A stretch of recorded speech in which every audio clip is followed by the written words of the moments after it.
Welcome to the B3 Guidelines Team Member Training. In this training, we will describe the roles and responsibilities of a team member within a project team completing Minnesota's B3 Guidelines. We will walk through how to fulfill these responsibilities by demonstrating how to navigate the B3 Guidelines tracking tool, which is used to document project information, describing how team members complete guideline documentation, and describing the appropriate use of variances, which can provide accommodations to the guideline requirements and/or documentation schedule to account for unique project constraints. The information described in this training can also be found in our detailed guidance documents at the URL shown here. Let's begin by defining the various roles of team members and discussing how they contribute to the B3 Guidelines process. B3 project team members support their project team's submission to the B3 Guidelines by completing guideline documentation assigned to them. The timely, accurate, and complete documentation provided by team members is crucial to project compliance, as well as the overall success of the B3 program in advancing the sustainability of Minnesota's buildings. Team members have three main responsibilities: understanding their specific role and responsibilities, completing guideline documentation, and understanding and appropriately requesting variances, which should be used sparingly to provide necessary accommodations. Team members can be assigned a variety of roles based on their experience and skills. The project's guideline leader, the manager of the project team submission for the B3 Guidelines, is responsible for appropriately assigning these roles to team members within the B3 Guidelines tracking tool. Each team member can play multiple roles or no roles, as long as all roles with an open action item in the current project phase are filled. The roles required for projects may vary based on project type and phase. Some of the possible roles assigned to team members within the tracking tool include the acoustics leader, the agency contact, the agency operations contact, the architectural leader, the civil leader, a custom role, the design/construction commissioning leader, the electrical leader, the energy modeler, the energy consultant, the energy leader, the facility operations manager, the guideline leader, the interior design leader, the landscape leader, the mechanical leader, the operations commissioning leader, the owner, the planner, the project observer, the SB 2030 approver, and the structural leader. Projects with a limited scope may have just a few roles filled, such as the guideline leader, energy leader, and architectural leader. More complex projects may fill nearly all of these roles. Roles that are yellow in the tracking tool may be assigned by the guideline leader, while roles that are gray can only be assigned by the B3 administrators. These roles include the agency contact, agency operations contact, and SB 2030 approver. More details about the responsibilities of these roles are available on the B3 Guidelines Training and Education webpage. There are three energy-related roles available within the B3 Guidelines tracking tool. While more complex projects may find filling these three roles useful, it is not required for each of them to be filled. To clarify the differences between these three roles, the energy leader is the team member responsible for ensuring that all energy-related guidelines have complete, correct, and timely documentation. This is the only energy-related role assigned guidelines by default. The energy leader may or may not be supported by a modeler and/or consultant. The energy modeler is the team member responsible for creating and editing models used to establish energy targets and compliance. The energy consultant is a team member or entity that provides energy consultation services beyond the B3 energy modeling requirements. While most roles have specific guidelines assigned to them, a few do not, including the owner, a representative of the entity who owns the project building or site. The owner can be added to the tracking tool project file to observe and understand compliance. The project observer, a person who can access the project file but is not responsible for completing guideline documentation. The planner, who may plan specific design components for specialized building uses, and any custom rules designed by the project team. Although these roles are not assigned guidelines by default, it may still be helpful for the guideline leader to manually assign guidelines to these team members. Most roles in the B3 tracking tool can be filled by a person of the project team with relevant experience or skills. For example, the project architect may appropriately fill the role of architectural leader. Other roles may not have an obvious match to a member of the core project team, potentially requiring the help of an outside consultant. Some of the roles where project teams may benefit from the help of a consultant may include the acoustics leader, the design/construction commissioning leader, and the energy leader. Next, let's look at how team members use the online B3 Guidelines tracking tool to perform their responsibilities. Compliance with the B3 Guidelines is documented within the B3 Guidelines tracking tool. This tool is an online project file where project teams will submit compliance documentation at each project phase, from pre-design through 10 years of building operation. This file also shows information like the current progress of the project, specific guideline requirements, and assignments for each team member. Within the B3 Guidelines tracking tool, each project team member can access the project file with their own login information. B3 Guideline administrators can also access the project file. Once the project file has been set up by the guideline leader, team members will receive a welcome email inviting them to collaborate. When you log into the tracking tool, you will see a list of all B3 projects you are a part of. For example, this team member is a member of one project. In addition to the project's name and address, you can also see the project's current phase within the tracking tool, which guideline version the project is using, and when the project file was last modified. The project file also shows any immediate action items that are preventing the project from meeting compliance documentation requirements, in red. Several links are also provided. The first link accesses the project dashboard, where detailed project information is tracked. Other options include adding or assigning team members or accessing the current phase report. These last two options can also be accessed from within the project dashboard. Let's go into the project dashboard. The project dashboard is the main resource for your project and is where all guideline documentation is stored. The row of buttons at the top open the project editor, which includes information about team members, roles, assigned action items, and other project details. The rows of the dashboard include all the applicable guidelines for the project. These are divided into the 5 categories of performance management, site and water, energy and atmosphere, indoor environmental quality, and materials and waste. Each category can be expanded or collapsed using the ± symbol. Each row represents an individual guideline with a link to read the guideline that accesses the complete guideline language, information about the intent of the guideline, submittal requirements, and additional resources, including templates and worksheets.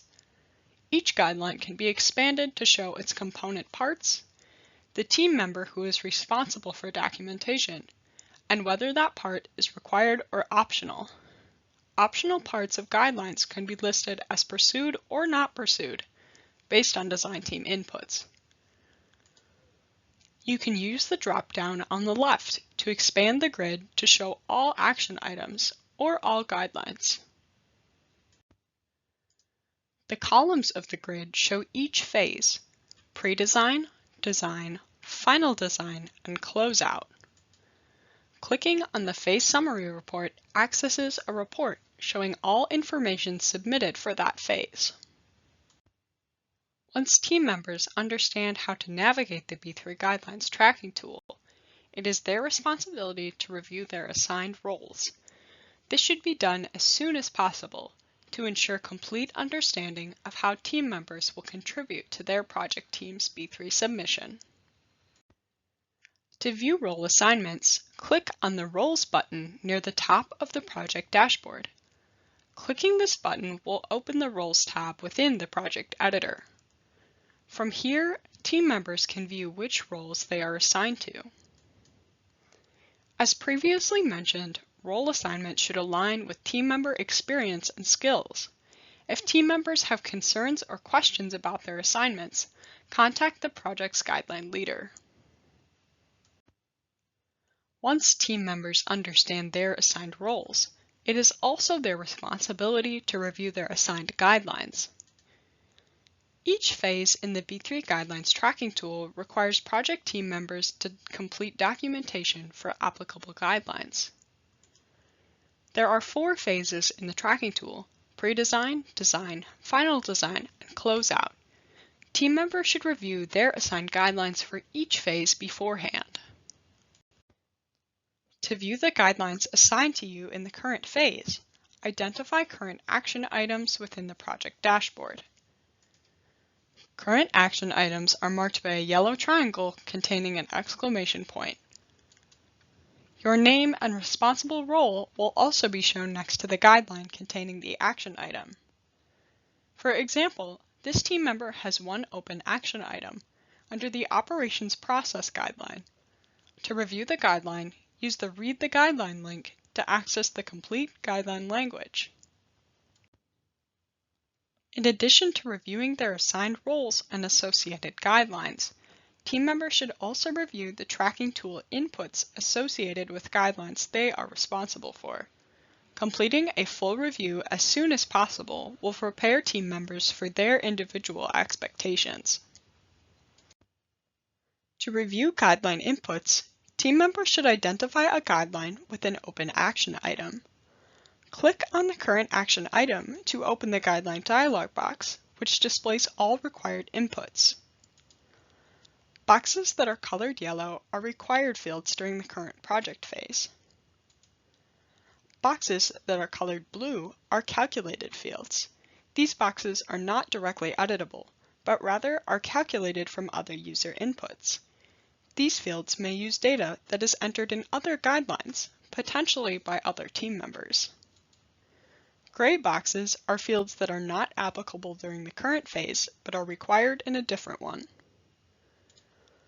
To learn about how each field calculates its values, acceptable file formats, and more, hover over the blue question marks located next to the input box. Now let's discuss how team members complete documentation within the B3 Guidelines tracking tool. The B3 Guidelines tracking tool requires appropriate documentation within each project phase, as well as for each guideline being pursued by the project. To complete documentation for guidelines that require action, navigate to the project dashboard. As seen in the legend, a red outline shows when documentation is required for each guideline. To access and complete a guideline with required documentation, click on the action item icon. This will open the guideline dialog box where team members may complete required fields, keeping in mind that fields in yellow indicate a required input. Once the necessary inputs have been provided, it's time to check for compliance by clicking on the green Check for Compliance button at the bottom of the input menu. If the inputs provided are compliant, You can choose whether or not to sign off on the guideline using the checkbox at the bottom of the window. If you need to double-check an input, you can save and close without signing off on your submission. This will continue to appear as an action item on the project dashboard, but your work will be saved. If you are ready to finalize your submission, you can sign off on it. This will cause it to show as complete on the project dashboard for that phase. If an unexpected design change affects the inputs, you'll still be able to edit them after acknowledging the warning. You can then re-sign off with the current date. Completed guidelines can continue to be edited up until all guidelines are complete for that phase, and it is locked for editing. Sometimes, the inputs you have provided may be flagged as not compliant. The reason why a guideline is not compliant will be shown near the top of the window in a red box. In this case, you should work together with the guideline leader and other team members to fix the problem. For example, this not compliant will be solved when more of the budget is set aside for SB 2030 compliance in operation. To fix the problem later, click the green Save and Close button. Note that this will not sign off on the guideline. It simply saves your work, so you can go back and fix it later. If the problem requires a variance to solve or must be labeled as not compliant, click the red link labeled Apply for a Variance, Not Compliant. More information about the role of variances and non-compliant designations are available on the B3 website and later in this video. A couple other notes about the tracking tool. It is possible to open any guideline at any phase, though you will get a notice for guidelines that are not required at that phase, guidelines in a future phase, and guidelines that are not assigned to you. You can complete and sign off on guidelines in future phases. For example, if the B3 documentation is lagging behind the actual project schedule.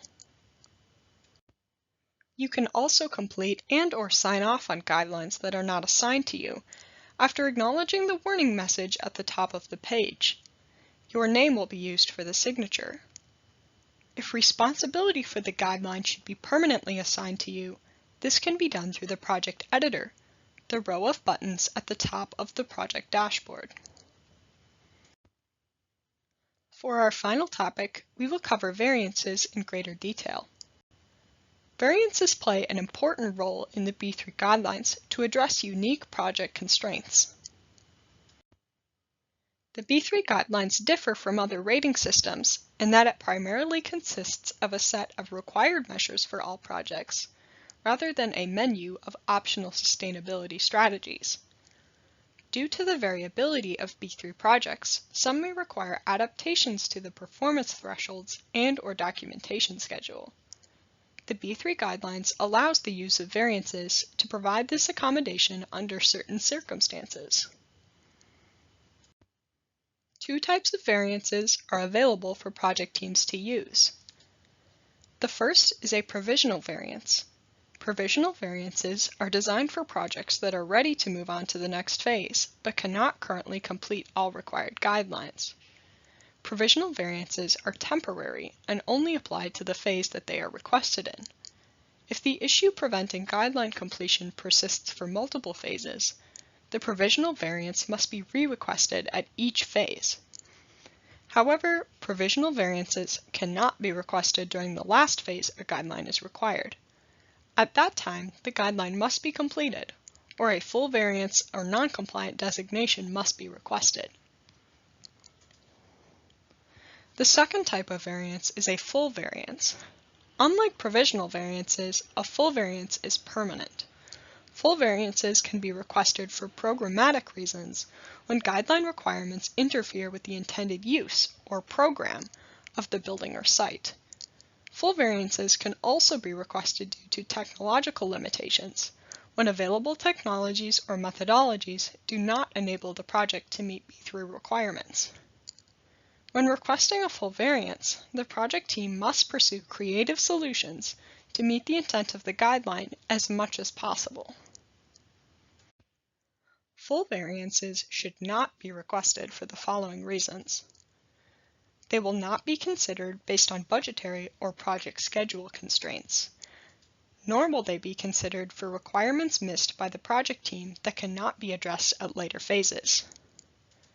Meeting the B3 requirements may require adjustments to the standard design and construction processes used by the project team. This is not an accepted justification for a variance. Having a small or irregular site is not an automatic reason for a variance, though these projects may choose to follow the small buildings and/or small sites method, which better accounts for the limitations of small projects. Guidelines that are recommended rather than required do not need variances. Project teams can just choose not to pursue these guidelines. Finally, variances should not be used for guidelines that are unrelated to the project's scope. Instead, these should be communicated to the B3 Guidelines administrators so they can be removed from the project dashboard. If the project team can't document compliance with a guideline and there is no satisfactory reason why a variance should be considered, the project will be designated as not compliant with the guideline. This designation is only available at the last phase the guideline is required. Before that, the project team should use provisional variances while attempting to solve the issue, and only pursue not compliant status as a last resort. All non-compliant designations are shown publicly on the B3 Case Studies database, as shown in the image on the right. Variance requests and non-compliant designations are handled within the B3 Guidelines tracking tool. First, the project team submits the variance request. Next, the request is reviewed by the project's guideline leader, the B3 Guidelines administrators, and the agency contact, who determines whether to approve or reject the request.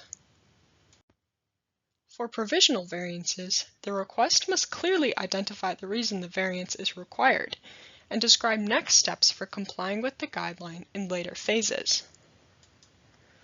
A request for a full variance must identify the reason for the variance and describe how it meets one of the program's allowed justifications. It must describe how the project team exhausted reasonable alternative approaches and explored creative solutions to maintain the intent of the guideline. It must also identify a modified performance level and/or compliance method that will be pursued by the project team. For not compliant designations, the request should describe why this designation is necessary. For any type of request, supporting documentation should be provided as needed. Here's a good example of a request for a provisional variance. The project team describes the reason the variance is needed, that they haven't been able to achieve compliance with the B3 daylight requirements during an early design stage. To meet the requirements, they need to increase daylight access. They are requesting a provisional variance so they have more time to redesign windows and other natural light features in their building, with the intent that the constructed building will meet the guideline requirements. Now, let's look at a sample full variance. The reason the variance is needed is clearly stated. Due to technological limitations of local markets in rural Minnesota, they cannot meet the required recycling rate. Next, they describe how they made every reasonable effort to meet the intent of the guideline, engaging a waste diversion consultant and exploring creative solutions like supplying gypsum board directly to a farm operator for use as a soil amendment. Lastly, they identify their modified approach and performance level, maximizing recycling rates for all waste streams with local facilities or markets through on-site sorting and regular status checks at construction meetings to achieve high diversion rates for those materials, though not meeting the overall B3 diversion requirement. Finally, let's look at some examples of unacceptable requests for full variances. The first identifies the problem, but doesn't describe the specifics or propose an alternate solution. This will be rejected so that a more detailed variance request can be submitted. The second is requesting a full variance for an unacceptable reason, which is project schedule constraints. In addition, it does not describe specifics or next steps. This will be rejected, and ideally, daylight modeling should be conducted to help the project become compliant. The third is also an unacceptable reason.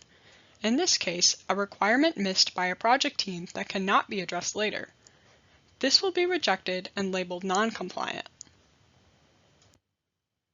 As always, questions about variances can be directed to the B3 Guidelines administrators. This concludes the team member training, where we have covered the three main responsibilities of a team member: understanding their specific roles and responsibilities, completing guideline documentation, and understanding and appropriately requesting variances. To learn more about the B3 programs and tools, please visit our website or contact the B3 program administrators. Thank you.